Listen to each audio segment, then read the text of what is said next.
Pirmą kartą Lietuvoje vyksiančiam pasaulio jaunimo iki 23 metų irklavimo čempionatui pajėgiausi šalies sportininkai ruošiasi netradiciškai. Trakuose 2 dienas irkluotojai vykdė kūrybinės grupės nurodymus, kad paruoštų čempionatui kuriamą televizijos reklamą. Filmavimo aikštele tapo turistų pamėgtas Galvės ežeras, kuriame ir vyks didžiausios ir svarbiausios šiemet Lietuvoje organizuojamos tarptautinės varžybos. Visko mačiusiems Europos irklavimo čempionams Rolandui Maščinskui ir Sauliui Ritter filmavimasis reklamoje pasirodė sunkesnis nei treniruotė.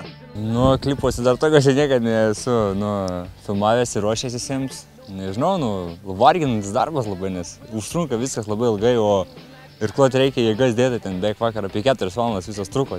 Pirmyn atgal, tai labai toksai... Šiandien treniruotė, tai žinai, ką darysi, o čia ateini ir nežinai, ką daryti. Reikia mėdyti, tiesiog laukti, stovėti, taip, labai toksai...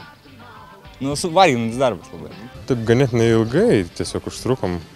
Aišku, aš suprantu, nėra tai lengvas darbas, nes kamerų montavimai visokiausiai, kadrai iš naujo ir iš naujo reikia tai pakartoti. Mums iš valties lipti vėl atgal. Tai būtų paprasčiau, jeigu tiesiog atliktume darbą treniruotę, kaip mums įprasta ir viskas. Nesam pratę prie to tiesiog, tai ir keista ir buvo dėl to. Vaikinai turėjo ne tik irkluoti, bet ir vykdyti operatoriaus keliamus nelengvus reikalavimus. Skausmo iškreiptus veidus padaryti. Gal ne skausmo, bet tokį, kad dar greičiau, kad dar aš galiu daugiau, aš galiu greičiau, aš galiu stipriau, tokį veiduose reikia. Sunku, nes dirbtinai to padaryti neišeina. Kada jau lieka tos iki finišo paskutiniais sekundės, tada ten net nereikia nieko daryti, savaimis gaunasi, nuovargis viską padaro.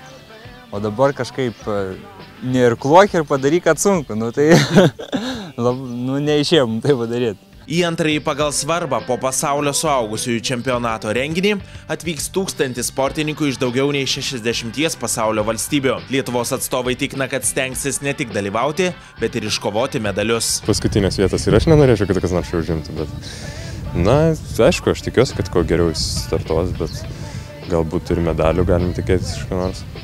Yra stiprių komandų, aišku. Atvažiuos irgi stiprių komandų, nes šiemet olimpiniai metai yra. Tai kas nevažiuoja olimpiadą, yra jaunų žmonių, kurie galbūt nesugebėjo atsirinkti olimpiadą į olimpinės komandas užsienio.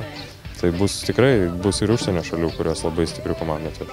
Pasaulio jaunimo iki 23 metų irklavimo čempionatas vyks Liepos 10–15 dienomis Trakuose.